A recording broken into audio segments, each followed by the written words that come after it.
New Zealand is more than mountains and oceans. It's a land of stories, legends, heroes, and a culture that runs deep. Hit subscribe and unlock the past. The arrival of the Māori long. Before Europeans sailed the seas, New Zealand had its first humans, the Māori. They arrived around 800 years ago, traveling thousands of kilometers from Polynesia. The ocean was their highway. Stars, winds, and waves guided them. These were skilled navigators, brave and determined. They found a land full of forests, rivers, and animals. A land unlike anywhere else in the world. The Māori settled across the islands. They formed tribes called iwi and smaller sub-tribes called hapu. Life was tied to nature. Rivers provided fish. Forests gave wood and birds. Crops like kumara, sweet potato, fed their families. Maori society and traditions. Maori society was complex.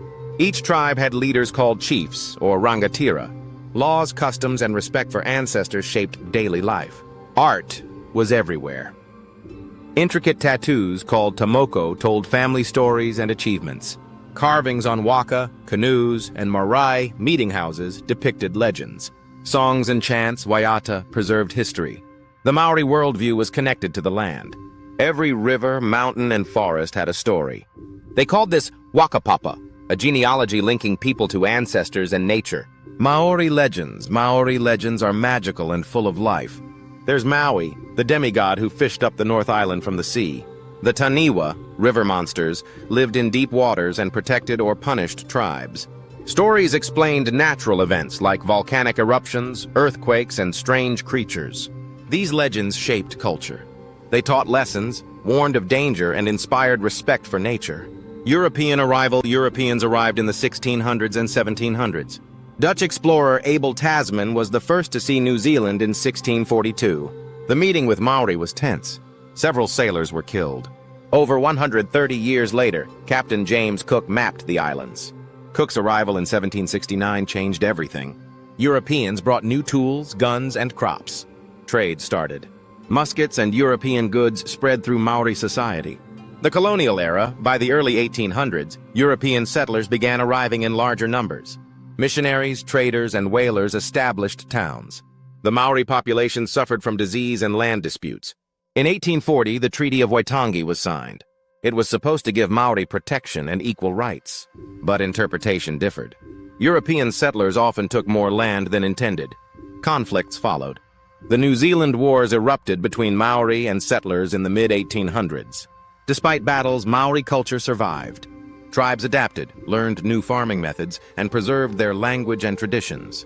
Maori Renaissance. In the 20th century, Maori culture experienced a revival. Language, arts, and traditions returned to schools and communities. Kapa Haka, traditional song and dance, became popular nationwide. Maori symbols and tattoos became proudly visible again. Today, Maori culture is a cornerstone of New Zealand identity. Haka, the powerful war dance, is performed at rugby games and ceremonies. Visitors see marae, carvings, and traditional ceremonies throughout the country. Modern New Zealand culture, modern New Zealand blends Maori and European influences. English is the main language, but Maori, Pacific Islander, and Asian cultures thrive. Kiwi slang, love for sports, and outdoor lifestyle define everyday life. Food reflects this mix. Hangi, food cooked in the earth, comes from Maori tradition. Pavlova, a sweet meringue dessert, has European roots.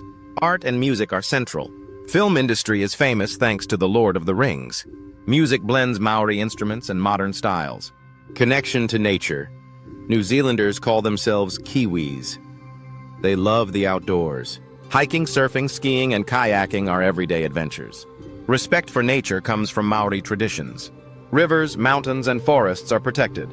The country has national parks covering over 30% of its land. Ecotourism is huge. Visitors experience glaciers, fjords, volcanic zones, and geothermal areas. Adventure and conservation go hand in hand. Legends, myths, and modern stories. New Zealand still embraces its myths. Legends of Maui or the Taniwa remain alive in art and storytelling. Some natural phenomena are explained through Maori stories. Modern heroes exist too. Sir Edmund Hillary, the first to climb Mount Everest, was a Kiwi. Athletes, artists, and explorers continue New Zealand's legacy of courage and adventure.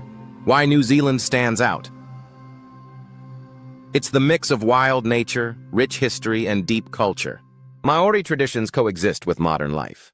Volcanoes, mountains, and seas tell stories of an ever-changing land. Visitors feel this magic. Every river, tree, and peak has meaning. Every town has history. Every Māori greeting, kia ora, connects you to thousands of years of culture. Thanks for watching Chrono Globe, where we explore stories that connect the past to the present. If you enjoyed this video, don't forget to like and subscribe.